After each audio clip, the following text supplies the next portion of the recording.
Friends, তোমরা সবাই কেমন আছো? আশা করছি তোমরা খুব ভালো আছো। আর তোমাদের সাথে তো আগের ব্লগে শেয়ার করেছিলাম যে 31st নাইটে দেখো এখানে আমরা সবাই মিলে বাড়ির সবার সাথে খুব আনন্দ মজা করছিলাম। আর এখানে দেখো মা গরম গরম আমাদের জন্য বাঁধাকপির পকোড়া আর চিকেন পকোড়া বানিয়ে দিচ্ছিল। তো আমরা এক এক করে সব কিছু খাচ্ছিলাম আর মিনিকে যেন রান্না করছিলাম। সত্যি খুব ভালো লাগছিল। আর দেখো এই 31st ডিসেম্বর হোক ইয়া 1st জানুয়ারি হোক, ফ্যামিলির সাথে থাকবো, ফ্যামিলির সাথে সময় কাটাবো, এটাই মানে আমাদের মনে এর থেকে আনন্দ আর কিছু হয় না। আর বাইরে এতটা কুয়াশা পড়েছিল যে মানে এখান থেকে আমাদের পাশের বাড়ি যে ওটাই দেখা যাচ্ছিল না, মানে এত অন্ধকার হয়েছিল আর এত কুয়াশা ছিল। তো আমরা এখানে থেকে সবাই মিলে খুশি করে আনন্দ করে দিনটাকে কাটাচ্ছিলাম।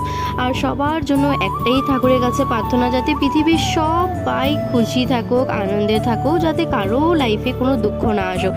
আমরা যাতে 2025টাকে যেভাবে ভালোভাবে কাটালাম, যাতে 2026 এরকমই প্রতিটা বছরই আমরা সুন্দর করে কাটাতে পারি, যাতে আমরা সবাই সুস্থ থাকি। তো এটাই ঠাকুরের কাছে প্রার্থনা।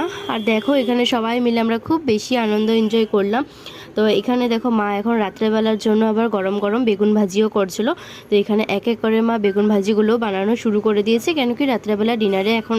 তো পরে দেখাচ্ছি তোমাদেরকে যে ডিনারে আজকে কী কী আছে।